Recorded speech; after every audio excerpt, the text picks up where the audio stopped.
तो चलिए आज बात करते हैं उस एक क्लिक वाले पेमेंट ऑप्शन की जो आजकल हर ऑनलाइन स्टोर पे नजर आ जाता है। बाय नाउ पे लेटर। है ना कितना आसान।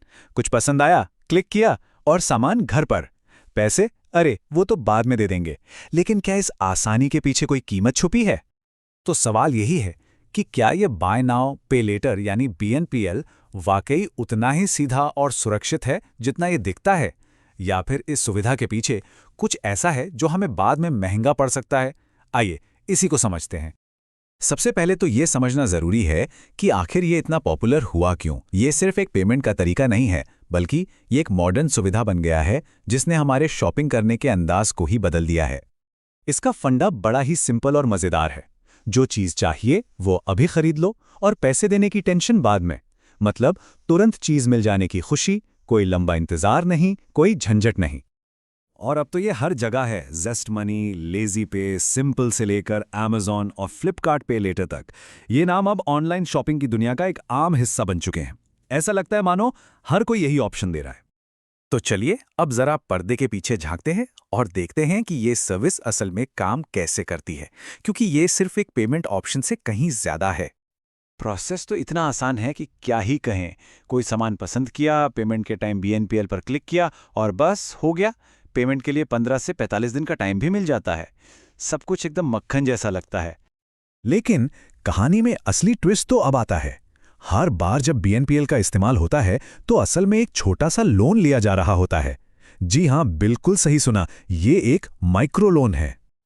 अब माइक्रो लोन का मतलब है एक छोटी रकम का कर्ज जो कम समय के लिए लिया जाता है, और हर बीएनपीएल ट्रांजैक्शन के साथ हमारे नाम पर एक नया लोन चढ़ जाता है जिसे बाद में ईएमआई में भी कन्वर्ट किया जा सकता है। तो अब सवाल उठता है कि इस छोटे से लोन का हमारी फाइनेंशियल हेल्थ यानी हमारे क्रेडिट स्कोर से क्या लेना देना है? कनेक्शन बहुत गहरा और सीधा है। सिबिल जैसी क्रेडिट एजेंसियां इन बीएनपीएल ट्रांजैक्शंस को किसी भी दूसरे लोन की तरह ही देखती हैं। मतलब ये बाकायदा हमारी क्रेडिट रिपोर्ट में दर्ज होता है और इसका सीधा असर हमारे स्कोर पर पड़ता है। और इसका मतलब एकदम साफ है, अगर पेमेंट समय पे करने से चूक गए तो क्रेडिट स्कोर सीधा नीचे जाता है। ये उतना ही सीरियस है जितना किसी बैंक लोन की ईएमआई मिस करना। और ये गिरावट कोई छोटी मोटी नहीं होती। सोचिए, सिर्फ एक पेमेंट डिफॉल्ट पर स्कोर 50 से 100 पॉइंट तक गिर सकता है। ये बहुत बहुत बड़ा नुकसान है। इतना ही नहीं, डिफॉल्ट करने पर रिपोर्ट में एक डीपीडी यानी डेज पास ड्यू का निशान लग जाता है। ये भविष्य में लोन देने वालों के लिए एक बड़ा रेड फ्लैग होता है, जो ये दिखाता है कि पेमेंट में देरी करने की आदत है। तो क्या इसका मतलब है कि बीएनपीएल हर हाल में बुरा है? नहीं, ऐसा भी नहीं है। चलिए अब सिक्के के दोनों पहलुओं को देखते हैं। अगर समझदारी से इस्तेमाल करें तो फायदे भी हैं, लेकिन जोखिम भी उतने ही बड़े हैं। तो एक तरफ तो इंस्टेंट चेकआउट, फटाफट केवाईसी, नो कॉस्ट ईएमआई के ऑप्शंस और कुछ दिनों की पेमेंट फ्लेक्सिबिलिटी जैसे फायदे हैं, लेकिन दूसरी तरफ ईएमआई मिस होने पर स्कोर को भारी नुकसान, बहुत सारे बीएनपीएल अकाउंट रखने पर प्रोफाइल का रिस्की दिखना और लेट पेमेंट पर तगड़ा ब्याज लगना, ये सारे बड़े नुकसान भी हैं। तो चलिए अब इस पूरी बातचीत के सबसे जरूरी हिस्से पर आते हैं।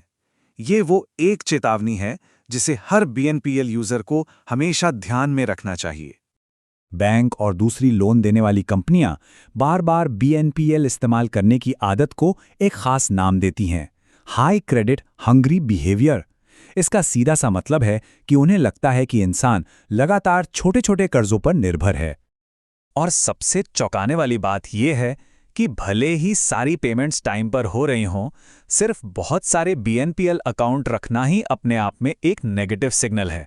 ये हमारी सिबिल रिपोर्ट पर बुरा असर डालता है, क्योंकि इससे फाइनेंशियल अस्थिरता का संकेत मिलता है। तो आखिर में सवाल बस यही है, क्या थोड़ी सी सुविधा और आसानी के लिए अपने इतने ज़रूरी क्रेडिट स्कोर को दांव पर लगाना समझदारी है? इस पर सोचना तो बनता है।